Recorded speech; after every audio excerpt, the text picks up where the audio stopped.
જય ગોપાલ, જય ગૌ માતા. કંજુભાઈ, તો આપણે આવી ગયા છે ભાઈ સુભાષણથી આવ્યો છે ઢાલિયો. તો કંજુભાઈ, ઢાલિયા વિશે થોડાક બે શબ્દ જયેશભાઈ તમે કહો. જયેશભાઈ હોરંચી, સુભાષણ. બરાબર. મારા ચુવારમાં મારા પરગણાની અંદર નોમ, પણ આખા ગુજરાત ખાતર નોમ, પણ રાજસ્થાન હરિયાણા આખા વર્લ્ડમાં ફેમસ. બરાબર. World famous. બરાબર. ઢાલિયો વર્લ્ડ ફેમસ ઢાલિયો. બરાબર. એવું ગુજરાતમાં ના આખા ઇન્ડિયામાં હા હા. પહેલો નંબર ગાયો ગણો તો સુભાષણની આજ. વાહ ભાઈ વાહ. એમની પરંપરા પેઢીથી હંગરી રહ્યા છે. હા પરંપરા પેઢીથી સાચવી રહ્યા છે. હા હા. પછી એમની ખતરવટ બહુ.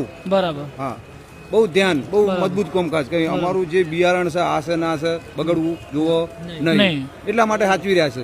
અને છેલ્લી પેઢી જે મોતિયાળા છે અમારા બધા મોતિયાળા, હા હા. એમના માટે લાલા રણછોડે અઠવાડા હા હા.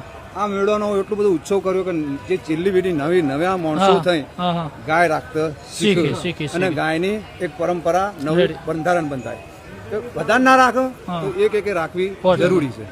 આજે અહીંયાથી જોવો તો ત્યાં સુધી અને સારા ઇનામો રાખ્યા છે. હા હા. એટલે એમની જય થાય. જય ગૌ માતા. તો મિત્રો તમે જોઈ શકો છો મસ્ત મજાનો ઢાલિયો છે અને કોંજીભાઈ છે અને એમનો બાબો છે. અત્યારથી ટ્રેનિંગ છોકરાને એવી આલી છે કે ગૌ માતા પ્રત્યે લાગણી છે. અને મિત્રો મારું પણ બનાસની કાંકરેજનું એક જ કામ છે કે પૂરા ગુજરાતમાં પણ પૂરા ભારતમાં કોકરેજ બ્રાન્ડ થવી જોઈએ.